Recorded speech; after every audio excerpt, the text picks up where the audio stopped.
Malaysia-based UEM Edgenta is active across Asia and the Middle East region, offering consultancy services and asset management, primarily in healthcare, but also in infrastructure and real estate. And that includes biomedical engineering maintenance and waste management, anchored to its ESG principles and sustainability solutions.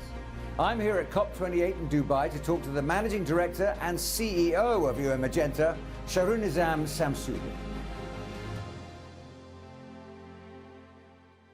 I think what must interest you particularly is the increasing mix of private enterprise and government at these kind of meetings, these COP summits. Yes, that's true. And I think also for private enterprise to understand how their markets are changing because of the changing regulations around compliance, ESG, is very, very important. Even the choice of partners. I think every company that operates globally who works with partners have to now make sure that both of us are on the same track. Otherwise, we can't continue those relationships in the same way. The mix of legislation and private enterprise. Absolutely. Okay, well, let's talk about this in the studio, shall we? Nizam, good to see you. Thanks for joining us. Thanks, Andrew. Good to be here. Okay, so why don't we start? Tell us a bit about UEM Edgenta, what you do, how the company came about. Well, UEM Edgenta is a Malaysian company. We're listed in Kuala Lumpur. We've been around since 1994. Essentially what we do is we do engineering. We have a lot of engineering work around construction, asset maintenance. Of recent times, we do a lot of technology work in city management, facilities management, ESG services. But largely we're a Malaysian conglomerate. So let's drill down a little bit into that. What sort of services do you provide then for the clients that you have? So in Malaysia, we manage everything that the government has in relation to, say, hospitals. We maintain equipment in the hospitals. We provide resources to clean the hospitals, linen and laundry. We do waste management. On the highways, we do resurfacing work, repavement works. We maintain the highway. About 3,000 kilometers of highways are maintained by UEM Edgenta in Malaysia. We do the same thing in Singapore, Taiwan, Dubai and Saudi, as well as Indonesia. So largely, if you look at us, in some countries, we're like an infrastructure services company.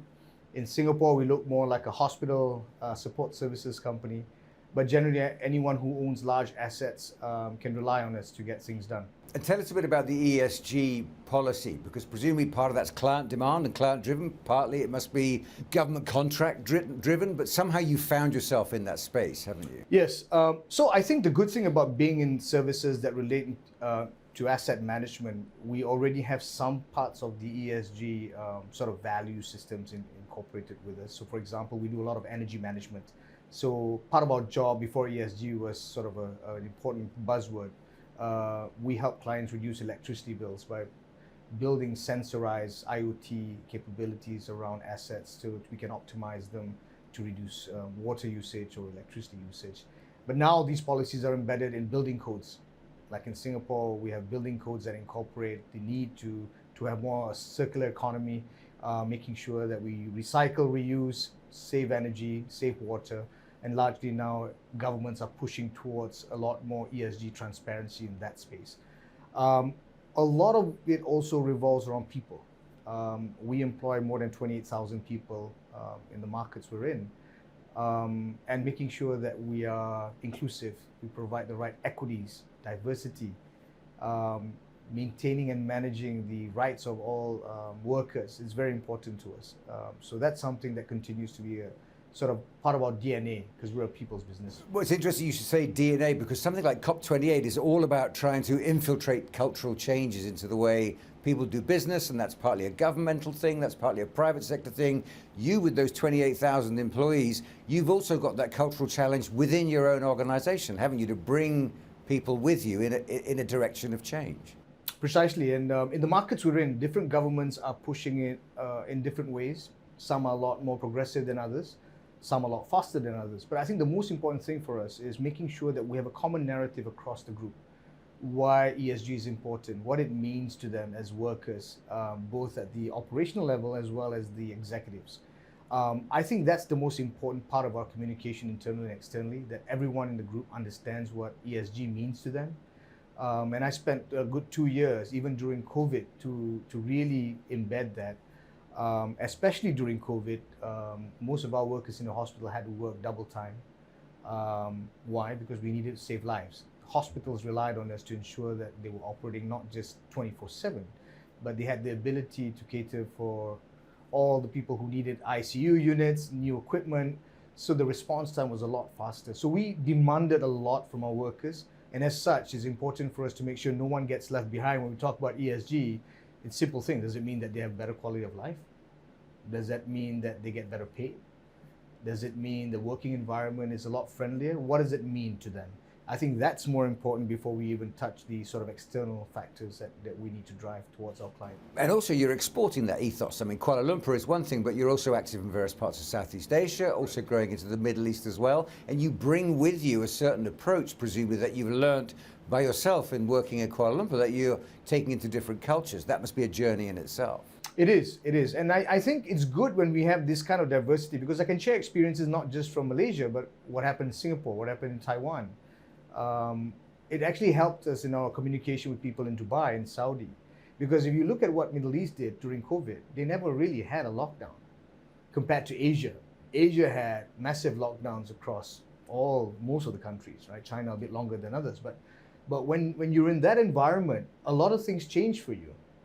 Business change, livelihood and work changes, the people who were affected by the pandemic changes, and then you had to connect with people who largely had their normal lives going on day to day. In Dubai, for example, the airport never closed, and people continue to travel. So I think when everything opened up, it's a lot easier for us to adapt to what's happening in Dubai and Saudi than it was for them to come to our part of the world, which is why it's important to be in COP, to be able to tell them that, things, although different when we dealt with COVID, now everybody's open for business, and everybody needs to convince everybody that action is taken.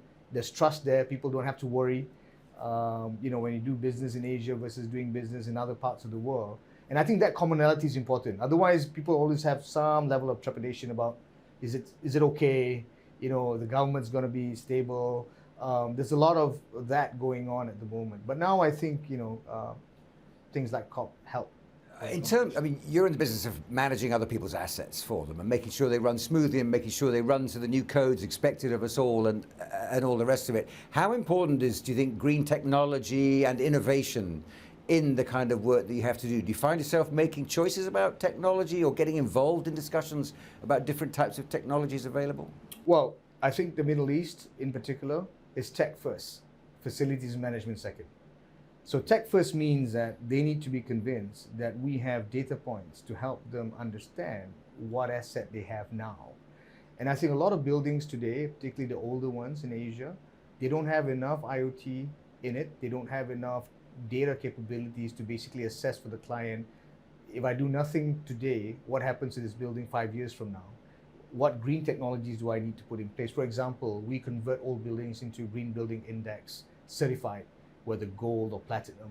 And that means that essentially there's a certain level of carbon footprint, there's a certain level of savings that we can actually audit and generate from carbon to water to electricity. So everything now is on a matrix level. So governments demand that buildings are actually aligned to that so that they can tell the world, look, I have 50,000 buildings in Kuala Lumpur, half of them are already GBI rated, right? And so that gives investor confidence. And said, okay, everybody seems to be in alignment. We know that we're getting a sort of a green building, a green city, for example. And then that's how we progress in our business. So we're actually part of the government's approach towards not just building investor confidence, but the ability for us to be to deliver those services, to create that trust, because action creates trust. And at the end of the day, people want to see that you're doing something. How much of that applies, do you think, to the kind of gathering we have here? I mean, you have this experience with civic authorities handling governmental matters and policy matters through the private sector, through your own operation. We have now these old negotiators, policymakers, surrounded by thousands and thousands of representatives from the private sector, all here for their own reasons. But that's probably a relationship that you think can only bring more good about, don't you? I think the private-public partnership has to stay, and it has to be a lot stronger than it was before. I think government needs to use private sector more effectively in policy championing, but more importantly, policy execution. Right? They can do a lot of things about how they want to be net zero. They can do a lot of things about how they want assets to be maintained. But at the end of the day, someone's got to do it. And then investors and shareholders will have to look at what do those companies look like? How do the CEOs run the companies? How do the rest of the organization support ESG goals? So that data has to come out in these discussions so that they can go out and say, well, I got 100 companies that can do this. You got 50. So how can we work together to make sure that we can progress together? Especially when you're doing bilateral trade, you need to have that kind of capability, right? It's no point having a roundtable discussion and no one else is sort of coming in to support and say, I can do this. So final thought then, what's been your personal journey through all this?